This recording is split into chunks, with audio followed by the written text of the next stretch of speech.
Welcome to the channel. This time around I'll be doing an oil change on the 72 CB350. What I thought would be a normal, easy job like you normally do every couple hundred miles turned out to be a little different.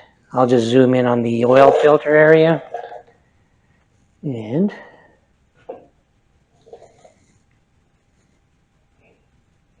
here we go. I've got the side cover off.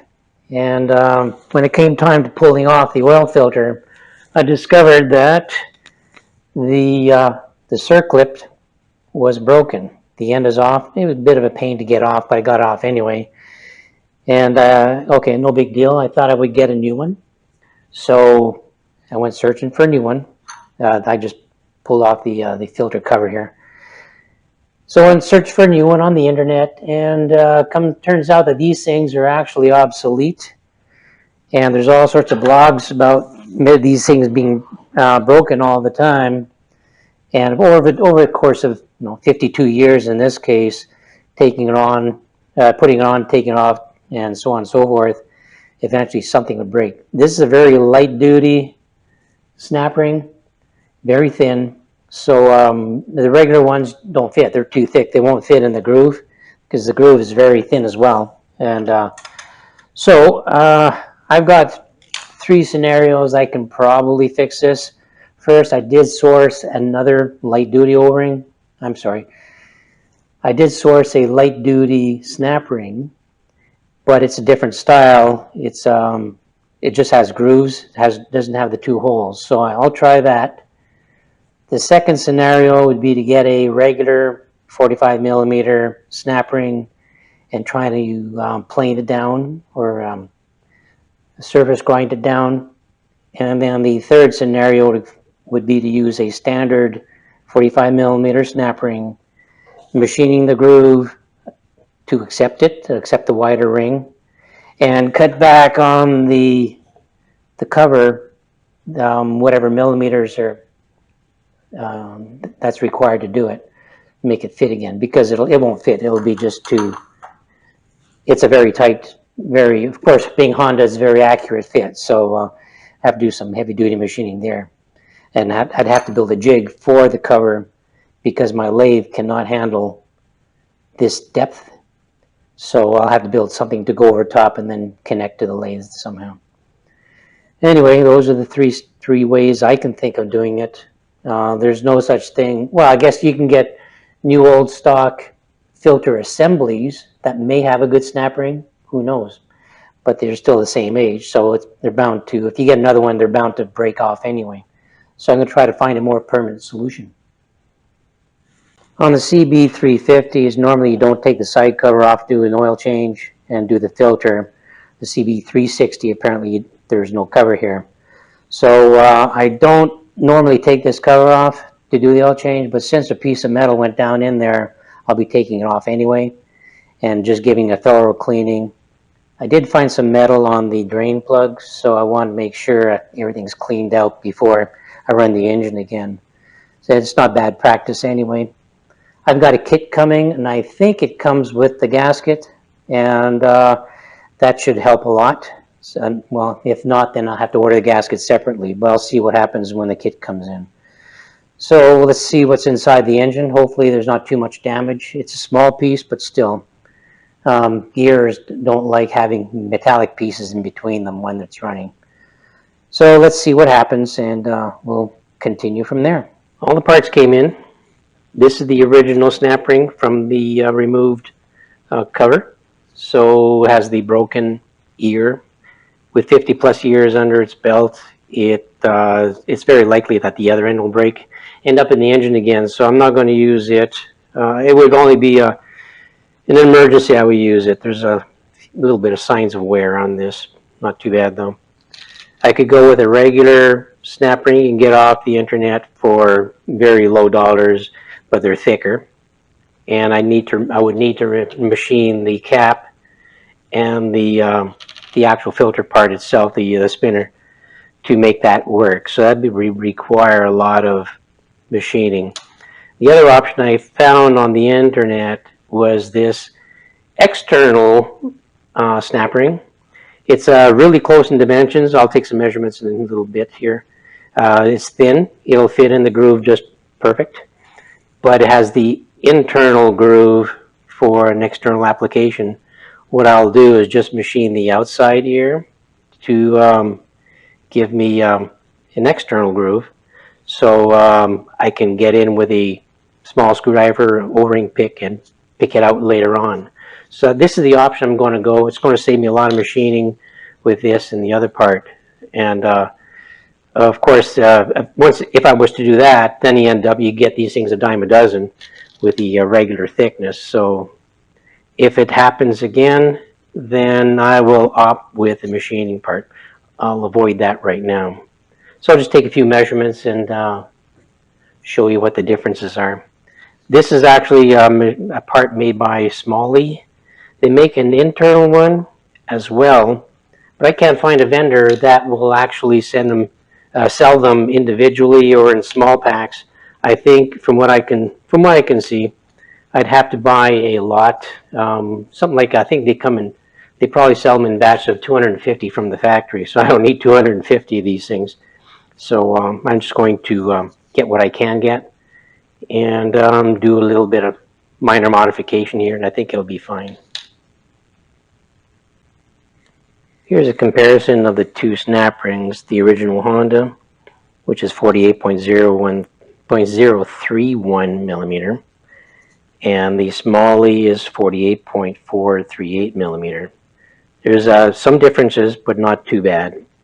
The thickness on the original is 0.825, and on the Smalley is 0.780, which works out to about 14 ten-thousandths of an inch difference. So I don't think that's going to cause any issues. So I think this is going to work. I'll give it a try anyway and to see how it fits. There's quite a bit of flex to these, so they can, I guess, adapt. I don't know if really adapt is a good word, but here's the difference between the two. I'll just lay one on top of the other here. So there's more contact area in the Smalley anyway. So they're essentially, looking at it by eye, they're about the same. So the thickness, of course, I don't know if you can see, no, you can't see, probably can't see the thickness on the video, but it's very marginal. So this should work. Maybe it'll be good for another 50 years. Let's hope. If this doesn't work, then it's back to machining.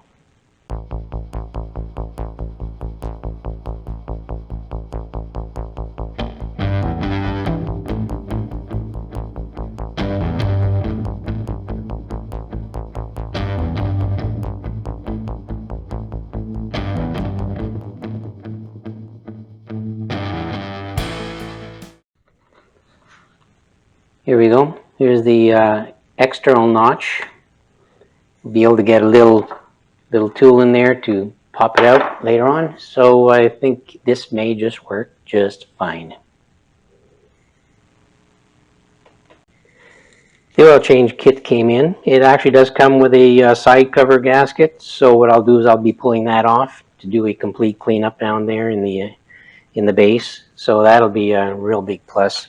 It's a pretty complete kit. It comes with a stator cover gasket, all the required O-rings, and an oil pump gasket. So it's a really nice kit. So I'll be using this to put this thing back together once I'm all done. So let's go from there.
That wasn't as easy as I thought it would be. However, on the bright side, when I took the cover off, I just left it till last. I just cleaned it there now a little bit. It has to be cleaned a bit more. What I did find was the last little piece of the snap ring, and it was just in this cavity down here. So it didn't go down into the gears or anything. And while cleaning it, what I thought was bits of metal turned out to be hard rubber, and little bits of pieces from the sealing cap on oil, those plastic oil containers. So no metal in there. So I got to confess a little bit. When I rebuilt this motorcycle years ago, I never took the engine apart, the bottom end at least. I don't know if I even did the top end. I just took a chance on it, cleaned out the carburetor, gave it an oil change, a real simple one, and I've been running it, I think, 13 years now, and this is the first time I pulled this cover off. And that gasket was hard as rock. I'm amazed it's still sealed. So what I did is when I took the cover off, what I did is I matched up the length of the bolts to the actual positions. And let's go back here. Oops, can't do that. I can't show you right now, but what I did is I bought a kit with stainless steel replacement screws that are actually Allen wrench heads, so they'll be a lot easier to work with in the future. So now I just got to finish cleaning up the side cover and start putting it back together. My manual shows a different clutch drive and crankshaft drive than what is actually on the engine. It just showed larger straight cut teeth, whereas this particular one had two sets that are offset, I guess maybe to reduce whining noise. I don't know why, but I had to take off a lot more than I thought I'd have to. On another note, the special socket for removing the oil filter housing turns out to be the same size as the C90 clutch tool. So I got lucky there. I had to actually built that tool. So I got lucky. It fits this one. And just a note, it's not noted anywhere in my book. The nut is just a standard right-hand thread, so it's not left-hand thread. So now I'll finish cleaning up and put it back together. And I think that'll be pretty good. Eventually, I'm going to replace the seals, all the seals in the engine, including the Kickstarter seal. So that'll be later on. So I'll clean up and put it back together. While it's apart, I decided to measure the clutch discs just in case. Spec is 2.7 millimeter. I'll measure that again. Just be on the safe side. There's a spot here.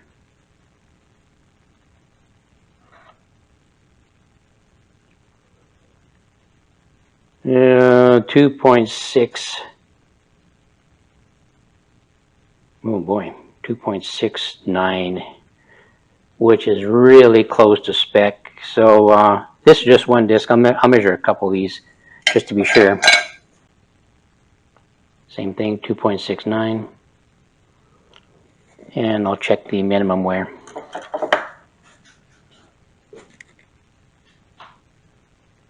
.3, so this is in really good shape. So I'll check them all anyway, and I'll check all the plates for warpage. I don't think there's any warpage because the thing shifted and it clutched just fine. At least compared to my Buell, that Buell requires a lot of skill to get to launch it without having the front wheel off the ground or spinning the rear tire when it's cold. It's not bad once it's warmed up. So clutch is in good shape. It did grab a little bit. I'll check the basket, make sure there's no notches in there, and as well as this section here, but it's nice and smooth. It's just that little notch, I can't figure out what that is. Maybe later on.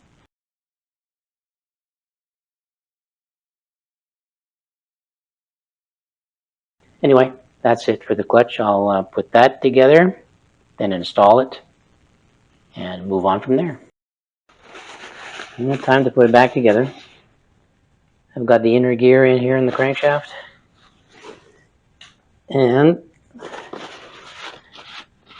The clutch gear has to be installed with the oil pump at the same time.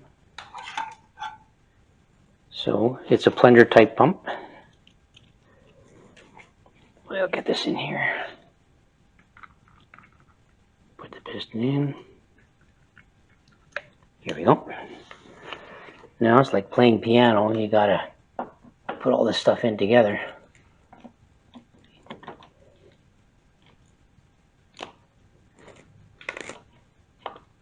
Oops. Okay, gotta make sure that pin is in there. Oil pump gasket's in place. Okay. Just line up one oil pump bolt. That's in place.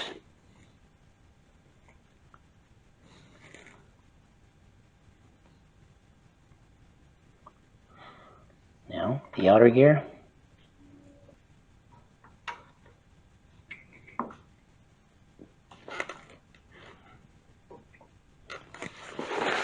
Make sure there's no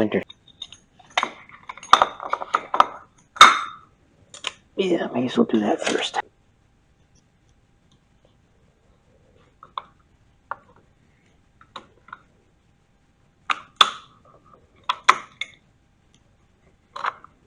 Okay, that's good.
Well, that's it for the spring tune-up. Oil has changed. Gasket's been replaced. In fact, the old gasket, it was the original one. It was asbestos. We don't use that anymore. The O-ring kit was replaced, and I replaced all the bolts with stainless steel Allen screws. I got a kit from one of my vendors. The cam chain tensioner was really off. When I released the set screw that holds it in place, you can really hear it snap into place. So it was off by more than I'd like, and that maybe explains the way the engine was running at the end. And now the top end, it lost that weird top end sound. It's just a regular buzzing sound like you normally should get. So the valves were adjusted. What else? Checked the timing with the timing light, and it turned out to be right on the money. I guess it's ready for this summer. Before I'm thinking rebuilding it, the whole engine next fall. So hopefully I'll get another season out of it. So that's it for this episode. I hope you enjoyed it. If you did, please give me a thumbs up. Subscribe down below, and I hope to see you in the next video. Thank you.